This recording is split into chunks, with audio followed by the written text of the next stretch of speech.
नमस्कार दोस्तों, growth capital channel में आपका स्वागत है। दोस्तों 2023 आईपीओ का साल रहा। दोस्तों बहुत सारे आईपीओ 2023 में आए और 2023 के अंत में और 2024 की शुरुआत में भी हमने बहुत सारे आईपीओ देखे। जब भी मार्केट में एक बुल रन चल रहा होता है, जिसे आप ब्लाइंड बुल रन भी कह सकते हैं, मतलब वो जो बुल होता है ना, वो अंधों की तरह भागता रहता है, कुछ पता नहीं, कोई दिशा नहीं दोस्तों, बस सीधा सीधा भागना है। वैसे मार्केट भाग रहा था, बहुत जबरदस्त बुल रन था और ये बुल रन कोविड के बाद लगातार चल रहा था।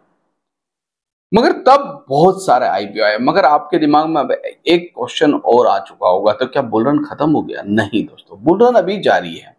मगर 2023 और 24 के अंदर बहुत सारे आईपीओ आए। अच्छी वैल्यूएशंस वाले भी आए, खराब वैल्यूएशंस वाले भी आए, अच्छे फंडामेंटल्स वाले भी आए, खराब फंडामेंटल्स वाले भी आए, एसएमई भी आए, मेन बोर्ड भी आए और ऐसे ऐसे आईपीओ आए जो चर्चा का विषय बन गए।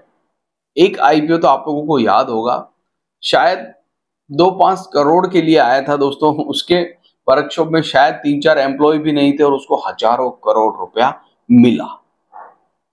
ऐसे आईपीओ भी आए जो अच्छी वैल्यूएशंस वाले थे, वो बहुत ज्यादा बोलते हैं ना, एप्लीकेशन आई वहां पर और वो बहुत अच्छे प्रीमियम पर लिस्ट हुए और उसके बाद हमने देखा कि गिरावट भी हुई। 2023 के आईपीओ की आज हम इस वीडियो में चर्चाएं क्यों कर रहे हैं? क्योंकि अब समय आ गया है उस माइंस को ढूंढने का और वहां से अच्छे अच्छे अनमोल रतन निकालने का।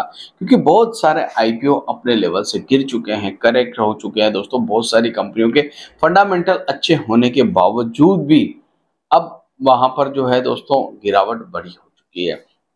तो वीडियो को शुरू करूं और कंप्यूटर स्क्रीन पर चलूं उससे पहले अभी तक आपने हमारे चैनल को सब्सक्राइब नहीं किया है तो सब्सक्राइब कर लीजिए और साथ ही साथ माय सुपर फैन ग्रुप, जी हाँ, अगर आप हमारी कम्युनिटी से जुड़ना चाहते हैं दोस्तों और स्टॉक मार्केट में बहुत कुछ सीखना चाहते हैं तो उसका लिंक भी आपको इस डिस्क्रिप्शन बॉक्स में मिल जाएगा। वहां जाकर जुड़िए ताकि आप स्टॉक मार्केट से कुछ सीख सकें।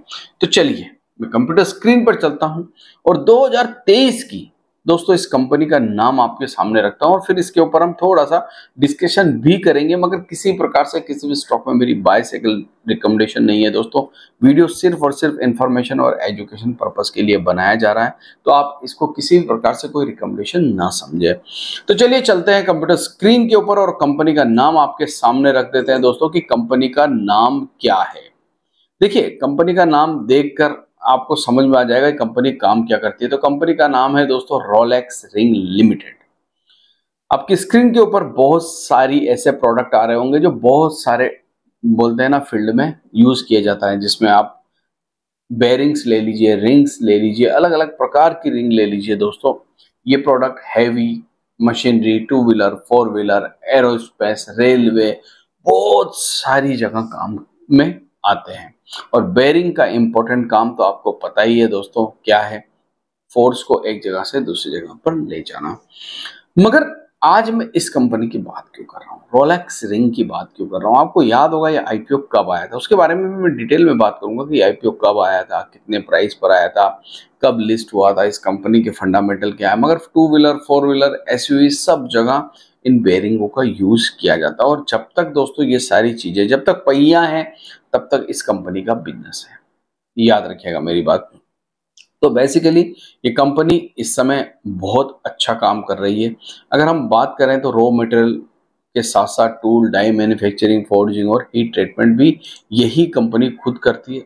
बेसिकली देखिए, सच्चाई ये भी है दोस्तों कि अगर एक ही छत के नीचे सारे काम हो जाए तो उस कंपनी को बेनिफिट बहुत सारा मिलता है। अब आपकी स्क्रीन पर इस समय जो प्रोडक्ट देख रहे हैं ये इसी कंपनी के प्रोडक्ट है, बहुत सारे। अब प्रोडक्ट एप्लीकेशन कहाँ कहाँ है आप देख सकते हैं, two wheeler, four wheeler, three wheeler, industry, railway, highway, earth moving, windmill, textile, electric, defence, power, aerospace, mining और natural gas, oil and natural gas, ये सभी इस कंपनी के लिए फील्ड है। कंपनी बहुत पुरानी, अगर आप इसकी जर्नी देखेंगे, इसकी हिस्ट्री देखेंगे तो आपको पता चलेगा कि कितनी पुरानी कंपनी और कहाँ से आई है ये कंपनी। तो मैंने इसलिए आपके सामने इस समय रख दिया है इस कंपनी का सारा बायोडाटा। आप भी जब भी हम किसी कंपनी के बारे में डिस्कस करें तो आपको उसकी वेबसाइट जाकर जरूर देखनी चाहिए दोस्तों।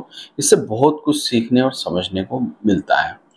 तो ये तो होगी दोस्तों कंपनी के बारे में बात। अब ये आईपीओ की बात करते हैं। ये आईपीओ बेसिकली 2021 में आया था, जब बुल रन चल रहा था दोस्तों। मैं 2023 के बारे में भी बात कर रहा था आपके साथ, 21 के बारे में बात कर रहा हूँ। ये 2021 के अंदर आईपीओ आया, 900 रुपए इसका प्राइस था, ठीक है। एक लोट में 16 शेयर थे।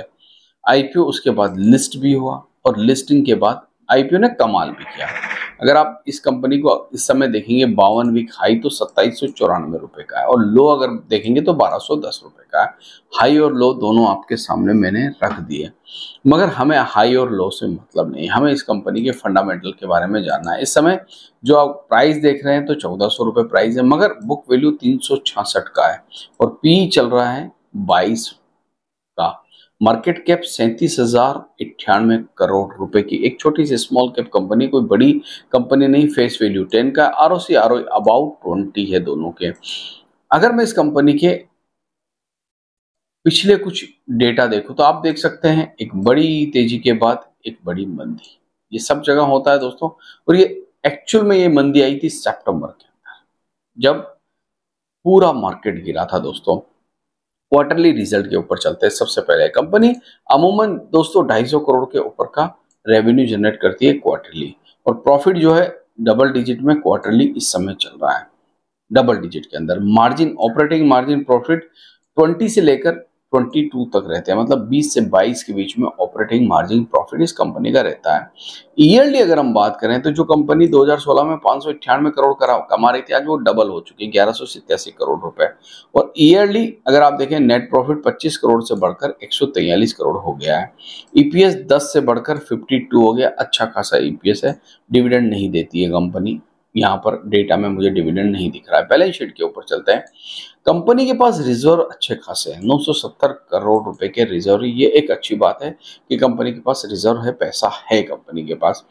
और साथ ही साथ अगर हम प्रमोटर होल्डिंग देखें तो दोस्तों 55% प्रमोटर होल्डिंग है, सॉरी 53% प्रमोटर होल्डिंग है। एफआईआई 7% है, थोड़े गिरे हैं मगर बड़े भी हैं। देखिए 2022 में आईपीओ के बाद 1% एफआईआई जो था वो बढ़ते बढ़ते अभी 7% पर आकर खड़ा हो गया है। डीआई 22% से बढ़कर 32% पर डीआई आ चुके हैं और पब्लिक के सबसे ज्यादा माल को छीन लिया गया है। और मैं हमेशा कहता हूं जिस कंपनी में से पब्लिक का माल कम हो रहा हो ना, उस कंपनी के ऊपर आपको स्टडी करनी चाहिए। 18% से घटता घटता 7.5% पर आ गया। अच्छी खासी होल्डिंग पब्लिक की घट गई है यहाँ पर। देखिए जब पब्लिक का माल कम होता है ना, तो धीरे धीरे आप लोगों को समझ जाना चाहिए कि यहाँ पर चल क्या रहा है, पब्लिक क्यों बेच रही है और सामने क्यों खरीद रहे हैं लोग। पब्लिक थक जाती है, बेच देती है, सामने वाले लोग वैल्यूएशन को देखकर खरीद लेते हैं, तो ये चीजें चलती रहती। तो रोलेक्स रिंग दोस्तों, इस कंपनी के बारे में आपको जरूर स्टडी करनी चाहिए। स्मॉल कैप कंपनी है, स्टडी करने के लिए आपको अपने फाइनेंशियल एडवाइजर के साथ डिस्कस करनी चाहिए और साथ ही साथ अपनी खुद की एनालिसिस भी करनी चाहिए। किसी प्रकार से मेरी कोई रिकमेंडेशन यहाँ पर नहीं है। मैंने वीडियो बनाया इस कंपनी के आईपीओ से लेकर अब तक की जर्नी के बारे में। आशा करता हूँ ये वीडियो आपको अच्छा लगा होगा। अगर अच्छा लगा है तो इसे लाइक जरूर करिएगा। थैंक यू, धन्यवाद।